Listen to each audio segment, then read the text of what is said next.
Ամբողջ աշխարհում եւ Հայաստանում տարեկան գրանցվում են հազարավոր ճանապարհատրանսպորտային պատահարներ, որոնց մեծ մասը լինում է երթևեկության կանոնների խախտումների հետևանքով։ Ճանապարհային երթևեկության կանոնների խախտումների ցավալի հետևանքների զոհ են դառնում նաեւ երեխաները։ 2024 թվականի ընթացքում ճանապարհատրանսպորտային պատահարների արդյունքում զոհվել է մինչեւ 18 տարեկան 19 երեխա, մարմնական վնասվածքներ ստացել 629։ Դեպքերի թիվը 2023 թվականի համեմատ նվազել է։ 2024 թվականի 19 զոհերից 13-ը եղել են ուղևորներ, որպես երթևեկության մասնակից, իսկ 6-ը հետիոտներ եւ 629 վիրավորված մարմնական վնասվածքներ ստացածներից 418-ը եղել են ուղևորներ, իսկ 211-ը հետիոտներ։ 2025 թվականի 4 ամիսների ընթացքում մինչև 18 տարեկան երեխաների մասնակցության պատահարներից զոհվել է 4 անձ եւ մարմնական վնասվածքներ ստացել 220-ը։ Բաշխվածությունն այսպիսին է, 4 զոհերից 2-ը եղել են ուղևորներ, 2-ը հետիոտ են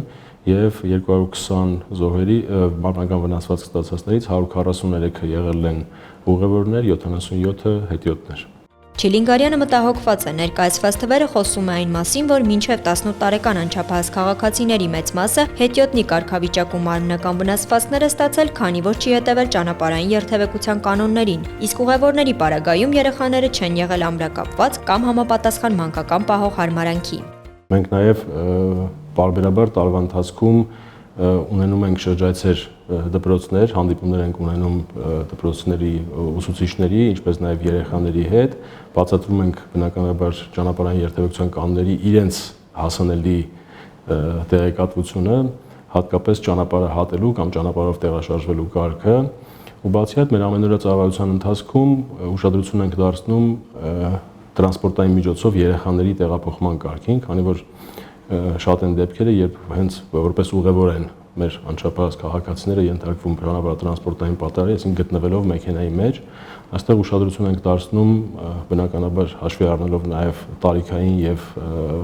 ֆիզիոլոգիական հատկանիշները տեղափոխման կարգին, այսինքն այն դեպքերում, երբ նախատեսվում է, որ պետք է երեխան լինի ամրակապված, պահանջում ենք, որ լինի ամրակապված, եւ այն դեպքերում, երբ պետք է տեղափոխվի մանկական պահող հարմարանքով, պահանջում ենք, որպեսզի տեղափոխվի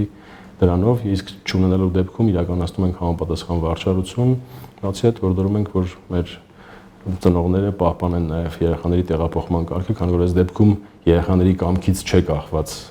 այլ ծնողի կամքից է կախված։ Երեխաների մասնակցությամբ ճանապարհատրանսպորտային պատահարների դեպքերին ամենօրյա ռեժիմով առնչվում են նաև բժիշկները, վստահեցնելով, որ մեծ պատասխանատվությամբ պետք է վերաբերվել ճանապարհային անվտանգությանը, որն ըստ մասնագետի երբեմն գալիս է գիտակցության բացակայությունից, թե ինչ հետևանքներ կարող են ունենալ պատահարները։ Մշակույթի խնդիր ունենք հասարակության մեջ այդ ընկալումը, կրթական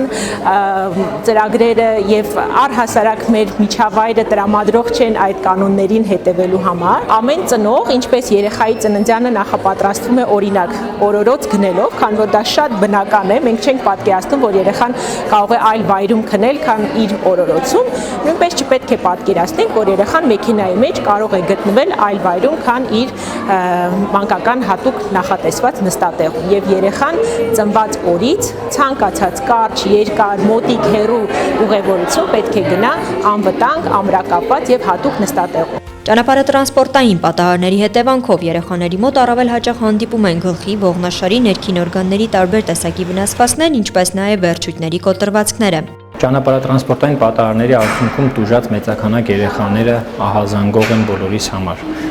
Գրեթե ամեն օր առնչվում ենք այդ պատահարների արդյունքում տուժած երեխաների հետ եւ